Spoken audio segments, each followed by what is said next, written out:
Deadline से पहले top commander Paparao से जुड़ी बड़ी खबर निकलकर सामने आई है। कल डिप्टी सीएम के सामने पापाराव सरेंडर करेगा, तो वहीं 18 साथियों के साथ कल अपना सरेंडर करेगा और जगदलपुर पहुंचेगा पापाराव। कल डिप्टी सीएम के सामने सरेंडर होना है। कुटरू थानों में साथियों के साथ सरेंडर होगा। पहले यह खबर निकल कर आई थी कि नक्सली संगठन जो इस वक्त सक्रिय है वो आज सरेंडर कर सकता है, लेकिन अब ये कहा जा रहा है कि कल उप मुख्यमंत्री के सामने पापाराव सरेंडर करेगा। अपने 18 साथियों के साथ ये सरेंडर करने पहुंचेगा। और अब तक जो हम आपको बताएं कि बड़े बड़े नक्सली कैडर के जो मुखिया हैं वो सरेंडर कर चुके हैं और नक्सली संगठन पूरी तरह से खात्मे की ओर है। 31 मार्च की डेडलाइन तय है और उससे पहले देखिए आप, जो सरेंडर करने के लिए नक्सली हैं वो अपनी मांदों से निकलकर शहर में आ रहे हैं और समर्पण कर रहे हैं, आत्मसमर्पण कर रहे हैं, हथियार डाल रहे हैं, क्योंकि इस वक्त अब कोई रास्ता नहीं बचा उनके सामने। या तो संघर्ष होगा तो जान जाएगी, या जिंदगी चाहते हैं, अच्छे नागरिक की तरह आमजन के साथ जीना चाहते हैं तो जरूरी है कि सरेंडर करें और आम लोगों के साथ बेहतर जीवन गुजर बसर करें। इसलिए पापाराव जो अपने साथियों के साथ अब सरेंडर करने वाला है और डिप्टी सीएम मुख्यमंत्री विजय शर्मा के सामने ये सरेंडर होगा।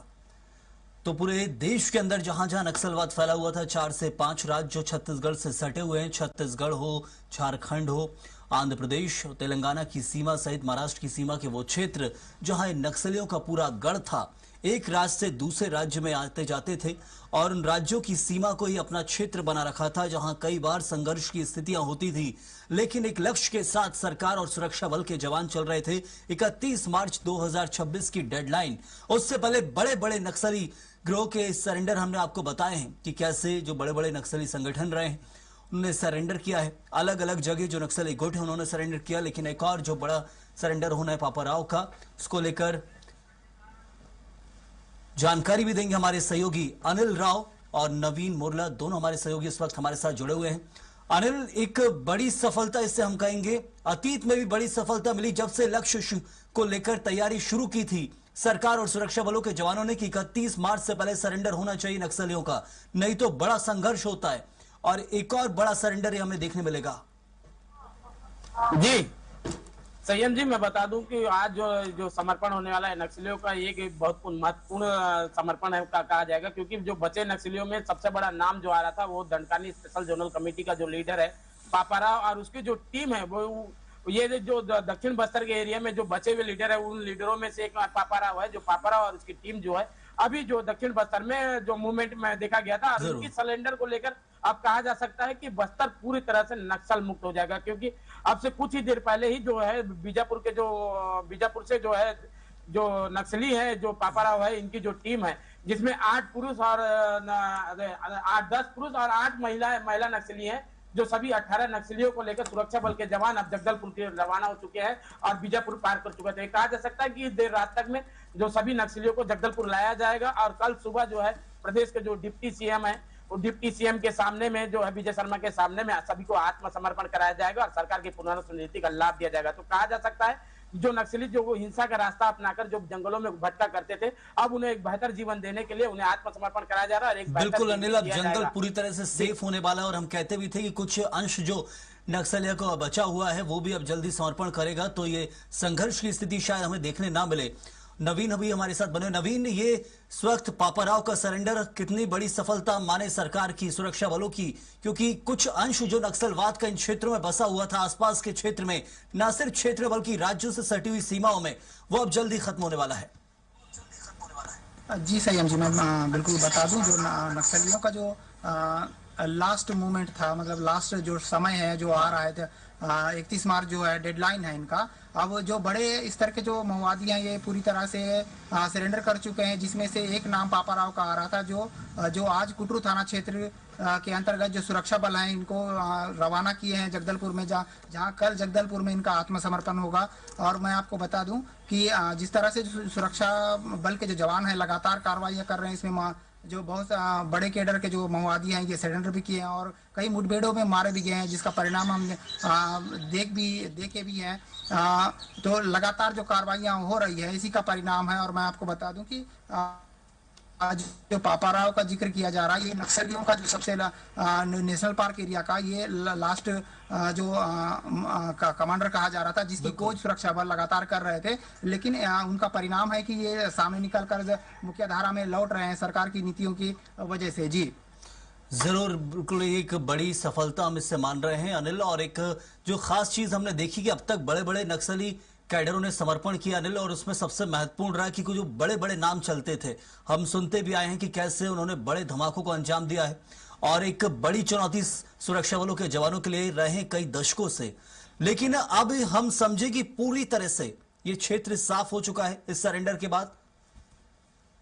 कहा जाए तो कल के लिए, बस्तर के लिए, छत्तीसगढ़ के लिए कल के लिए दिन काफी खास माना जा रहा है, क्योंकि जो नक्सल संगठन के जो बड़े लीडर थे, जैसे देवजी था, पापाराव था, बारसे देवा था, और बड़ा एक ना ये सब जो जितने हैं जो सभी बड़े लीडर थे, इनमें से सब जो एक हिड़मा था, जिसमें से हिड़मा को जो सुरक्षा बल के जवानों को द्वारा मार गिराया गया, साथ ही साथ जो देवजी है, बारसे देवा है, ये सभी जो नक्सली है जो पड़ोसी राज्यों में जाकर सरेंडर कर चुके हैं। और जो एक बस्तर की बात की जाए तो बस्तर में जो साउथ बस्तर, दक्षिण बस्तर में जो बचा हुआ है जो लीडर था, सबसे बड़ा नाम था पापाराव, और पापाराव की टीम ही यहाँ पे मौजूद थी, और बाकी सभी नक्सलियों ने समर्पण कर दिया। तो कहा जा सकता है कि जो बचे नक्सलियों का सबसे बड़ा नाम था पापाराव, वो कल जो है यहाँ पे जो है जगदलपुर में, आज रात को जगदलपुर में पहुंचेंगे, और कल सुबह जो है जो छत्तीसगढ़ के गृह मंत्री के सामने में आत्मसमर्पण करेगा। और कल का दिन खास इसलिए माना जा रहा है क्योंकि कल बस्तर पूरी तरह से नक्सल मुक्त हो जाएगा, क्योंकि इसके बाद कोई बड़ा नाम बचा ही नहीं है बस्तर में। और जो बचे नाम है वो सभी सक्रिय माओवादी जो है वो आंध्र प्रदेश की में सक्रिय हैं, इसलिए कहा जा सकता है कि बस्तर अब नक्सल मुक्ति के कगार पे। बिल्कुल अनिल, लेकिन 31 मार्च की डेडलाइन सिर्फ छत्तीसगढ़ नहीं बल्कि देश के लिए, और इसलिए जरूरी है कि अंश मात्र भी नक्सलवाद का शेष न रहे।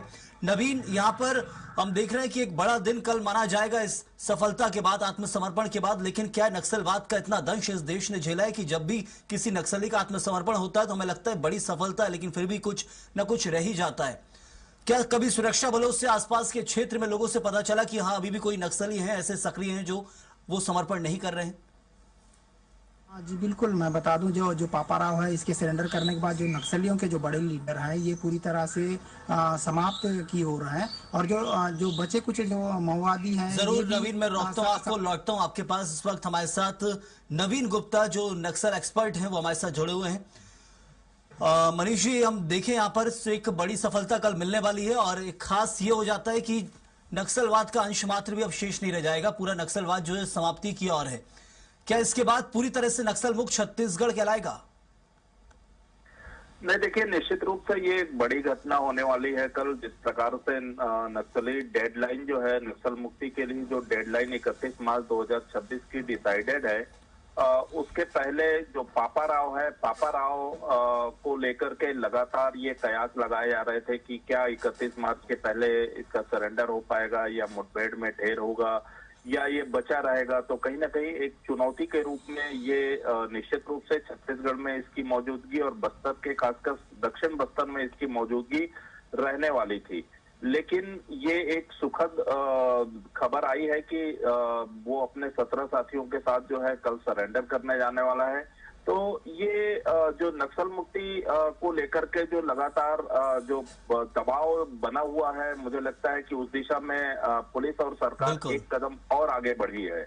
रही बात की नक्सल, पूर्णतः नक्सल मुक्ति की जो बात कही जा रही है, हाँ। अभी भी कई छोटे बड़े नक्सली बचे हुए हैं, जिसमें केसा है, और एक और जो बड़ा नक्सली है जो नक्सलियों की जो PLGA बटालियन का एक लीडर है, वो इन दोनों का ट्रुप अलग अलग है, जो लगभग 30 लोगों के साथ जो है ना ये लोग घूम रहे हैं। सुरक्षा बलों का जो कहीं ना कहीं फोकस इन दोनों गुटों पर है कि ये लोग भी जो है ना 30 के पहले, 31 के पहले सरेंडर कर जाए। बिल्कुल मनीष, हम ये देखते हैं कि जो सुरक्षा बल के जवान हैं जो सक्रिय है वहां उस क्षेत्र के अंदर, खासतौर पर जो टीम लीड कर रहे हैं पुलिस, वो जानती है कि कौन से नक्सली, कौन सा कैडर किस जगह पर सक्रिय है, और एक बड़ी सफलता जरूर हम देख रहे हैं। लेकिन फिर भी क्या समझे हम कि और जो नक्सली है वो 31 मार्च से पहले समर्पण करते दिखेंगे हमें, क्योंकि उसके बाद फिर नहीं तो क्या देखने मिलेगा हमें? नहीं, देखिए, पूरी संभावना है, क्योंकि अब नक्सलियों की स्ट्रेंथ लगातार कम हो रही है, और बहुत छोटे छोटे समूहों में जो नक्सली घूम रहे हैं, हाँ। मुझे नहीं लगता है कि ये बहुत ज्यादा दिनों तक सरवाइव कर पाएंगे। इसलिए उनके लिए भी जो लाइफ थ्रेटनिंग जो है वो बनी हुई है, और इसलिए उनकी भी इस बात को लेकर के काफी संभावना जताई जा रही है कि 31 मार्च के बाद जो 31 मार्च के पहले वो भी सरेंडर कर जाए। पर इक्का दुक्का समूह बच भी गए अगर, तो वो बहुत लंबा नहीं चल पाएंगे। आमतौर पर जिस तरीके से लगभग 95% से अधिक इलाका जो है वो नक्सल मुक्त हो चुका है, उतने कैडर सरेंडर हो चुके हैं, मारे भी जा चुके हैं। तो ऐसा कहना मुझे लगता है कि अब इसको लेकर के एक सरकार जो है घोषित कर सकती है कि बस्तर नक्सल मुक्त हो गया है, छत्तीसगढ़ नक्सल मुक्त हो गया है। और देखिए इक्का दुक्का जैसे विचारधारा की बात है, जरूर मनीष जी, लेकिन एक और चीज जो सवाल यहाँ उठता है कि हम देखते हैं कि अभी जो पापा राव का कल सरेंडर होगा, उससे पहले देवा का हो चुका है, बसवराव का हो चुका है, बहुत से ऐसे नक्सली संगठनों के जो गिरोह के मुखिया थे वो सरेंडर कर चुके हैं। ये मनोबल तो तोड़ेगा बचे हुए का? मनोबल अब बिल्कुल नहीं रह गया है। इक्का दुक्का लोग जो है वो कहीं ना कहीं मतलब अपने आप को अपनी जान बचाते फिर रहे हैं, और उसमें भी जो सुरक्षा बलों का दावा है कि अधिकांश लोग जो है वो कहीं ना कहीं तेलंगाना में जाकर के शरण लिए हुए हैं। तो मनोबल तो लगभग टूट चुका है। तो इसलिए मैं ये कह रहा हूं कि आने वाले समय में अब उनके लिए बहुत ज्यादा समय नहीं बचा है, और कहीं ना कहीं नक्सल मुक्ति अभियान में उन्हें भी अपनी आहुति देनी ही पड़ेगी। बिल्कुल, तो थक हार कर आगे वो भी समर्पण करते ही नजर आएंगे, ये हम समझ सकते हैं यहाँ से फिलहाल इस दौर को देखकर। बहुत बहुत शुक्रिया आपका चर्चा के लिए। तो इस वक्त तो आप दिख रहे हैं कैसे नक्सली संगठन के जो गिरोह हैं वो समर्पण करते नजर आ रहे हैं। एक बड़ा सरेंडर होने वाला है। नवीन, लौटूंगा आपके पास। अब क्या कुछ वहां सुरक्षा बलों के जवान से पता लग पाया कि कितने कुछ चंद नक्सली वहां बचे हुए, क्योंकि कुछ ही बचे हुए हैं वहां पर? जो बड़े स्तर के जो माओवादी कैडर हैं सभी आत्मसमर्पण कर चुके हैं, और जो बचे कुछ जो माओवादी थे जो मुठभेड़ में मारे गए हैं। अब जो नेतृत्व करना, जो माओवादियों का जो निचले स्तर के जो साथी हैं उनके नेतृत्व करने के लिए कोई भी बड़ा साथी नहीं बचा है। इसीलिए हो सकता है कि संभवतः ये 31 मार्च तक जो निचले इस स्तर के जो माओवादी हैं ये भी आत्मसमर्पण कर दें, अन्यथा जो सुरक्षा बलों के हाथों में मुठभेड़ में मारे जाने की भी पूरी तरह से जी उम्मीद है। और जिस तरह से जो लगातार सुरक्षा बल के जवान हैं ये लगातार कार्रवाइयाँ कर रहे हैं, जिसमें जो आज 18 माओवादियों का जो कुटरू थाना क्षेत्र से लेकर निकले हैं, जिसमें 10 माओवादी पुरुष हैं और 8 महिला माओवादियों का जिक्र किया जा रहा है। जी बिल्कुल अनिल, हमने देखा 4 से 5 दशक से जहां लंबा समय गुजर गया है और बस्तर ने नक्सलवाद का दंश झेला, छत्तीसगढ़ नक्सलवाद के कारण पूरा बदनाम रहा, लेकिन अब वो तस्वीर बदल रही है। क्या इस बदलती तस्वीर के साथ हम समझे कि अब वो जंगल जो महफूज नहीं हुआ करते थे अब पूरी तरह से नक्सल मुक्त भी हो जाएंगे और आमजन के लिए खुल सकते हैं? बस्तर जो है लगातार जो बस्तर लाल आतंक के नाम से जाना जाता था, पिछले 4 दशकों बस्तर नक्सलवाद का दंश झेल रहा था। अब वो बस्तर 4 दशकों के बाद बस्तर नक्सल मुक्त होने के कगार पे आ गया, क्योंकि जो नक्सलियों के जितने भी बड़े लीडर थे उन्हें सुरक्षा बल के जवानों के द्वारा लगातार केंद्रीय गृह मंत्री अमित शाह के द्वारा जो दिया गया था डेडलाइन 31 मार्च 2026 को लेकर लगातार सुरक्षा बल के जवानों के द्वारा ऑपरेशन चलाया गया और नक्सलियों के जो मांद एरिया में घुसकर नक्सलियों को मार गिराया गया। साथ ही साथ बचे नक्सली जो है वो आत्मसमर्पण की राह पकड़ लिए। अब जो बात की जाए तो अब जो तय डेडलाइन के महज कुछ ही दिन शेष बचा है। ऐसे में जो नक्सलियों का एक जो बड़ा लीडर था पापा राव, और अब वो अपने टीम के साथ में कल जगदलपुर में आत्मसमर्पण करने जा रहा था। बिल्कुल, तो ये डेडलाइन नहीं, ये लक्ष्य था जो हासिल कर लिया। इस वक्त हम ये कह सकते हैं बचा कुछ अंश भी नक्सलवाद का समाप्त हो जाएगा, क्योंकि बड़े लीडरों का समर्पण मनोबलों को तो तोड़ता ही है, साथ में उन्हें हताशा भी करता है, और यही कारण है कि अब वो भी समर्पण करते नजर आएंगे। बहुत धन्यवाद अनिल आपका, और नवीन आपका भी बहुत बहुत शुक्रिया।